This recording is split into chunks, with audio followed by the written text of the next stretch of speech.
ప్రజల ఆరోగ్యం మీద కాంగ్రెస్ ప్రభుత్వం దృష్టి పెట్టాలని మాజీ మంత్రి కేటీఆర్ డిమాండ్ చేశారు. హైదరాబాద్ ను గాలికి వదిలేశారని మండిపడ్డారు. ఖైరతాబాద్ నియోజకవర్గంలోని ఇబ్రహీంనగర్ బస్తీ దవాఖానాను కేటీఆర్ పరిశీలించారు. బస్తీ దవాఖానాలో సదుపాయాలు, వైద్య సేవల వివరాల గురించి డాక్టర్లను అడిగి తెలుసుకున్నారు. అంగన్వాడీ కేంద్రంలో సమస్యలపై ఆరా తీశారు.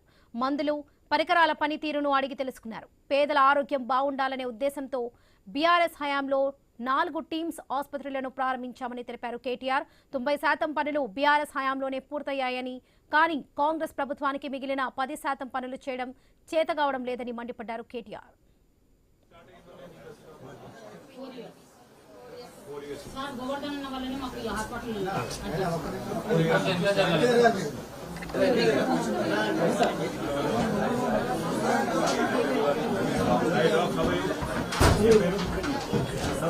Okay, back.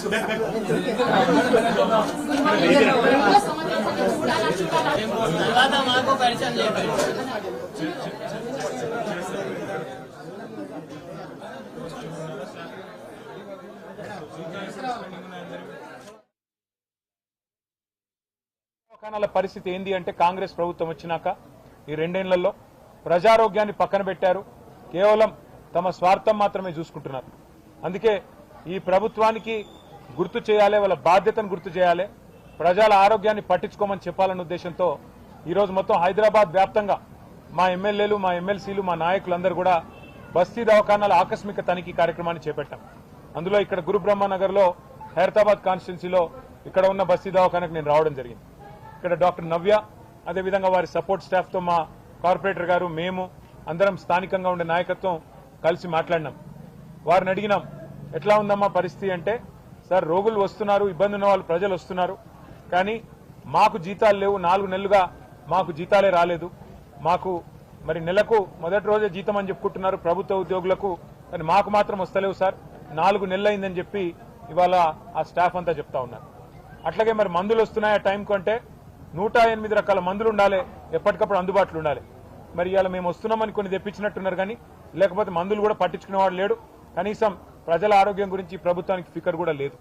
అట్లాగే రక్త పరీక్షలు, ఈసీజీ, అల్ట్రాసౌండ్, క్యాన్సర్ స్క్రీనింగ్ లాంటి సదుపాయాలు ఏవైతే టీ డయాగ్నోస్టిక్స్ ద్వారా ప్రారంభించి 24 గంటల్లోనే మీకు ఎస్ఎంఎస్ ద్వారా మీ ఫోన్లోకి రిపోర్టు పంపే సౌలత్ ఏదైతే కేసీఆర్ గారి ప్రభుత్వం తెచ్చిందో దాన్ని కూడా మూలబాడేసినారు. ఇంకా దారుణం ఏమంటే, కరోనా వచ్చిన తర్వాత సరిపడా బెడ్స్ లేవు మన ఆసుపత్రుల్లో అనుకుంటే, హైదరాబాద్ లో ఎప్పుడో కట్టిన ఉస్మానియా, మరెప్పుడో కట్టిన గాంధీ తప్ప కొత్తవి లేవు దవాఖానాలు. అందుకే కేసీఆర్ గారి ప్రభుత్వం హైదరాబాద్ లో మరొక 6000 పడకలు యాడ్ చేయాలన్న ఉద్దేశంతో 4 teams Telangana institute of medical sciences Jubilee Hills నియోజకవర్గంలోని ఎర్రగడ్డలో, అట్లాగే మరి ఎల్బీ నగర్ నియోజకవర్గంలోని గడ్డి అన్నారంలో, మల్కాజ్గిరి నియోజకవర్గంలోని అల్వాలలో, అట్లాగే శేర్లింగంపల్లి నియోజకవర్గంలోని గచ్చిబౌలిలో 4 దిక్కుల 4,000 పడకల ఆసుపత్రులు ప్రారంభించింది కేసీఆర్ ప్రభుత్వం. అట్లాగే ఖైరతాబాద్ నియోజకవర్గంలోని నిమ్స్ హాస్పిటల్ ఏదైతే ఉందో అక్కడ కూడా మరొక 2000 పడకలు, మొత్తం కొత్తగా 6000 పడకలు హైదరాబాద్ లో యాడ్ చేయాలన్న ఉద్దేశంతో టిమ్స్ మరియు నిమ్స్ విస్తరణకు శ్రీకారం చుట్టింది కేసీఆర్ ప్రభుత్వం.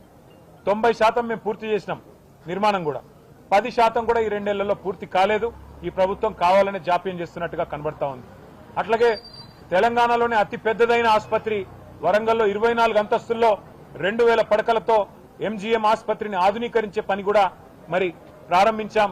దాన్ని కూడా ఈ ప్రభుత్వం పట్టించుకోవట్లేదు, మధ్యలోనే ఆపేసే ప్రయత్నం చేస్తున్నట్టుగా కనబడతా ఉన్నది.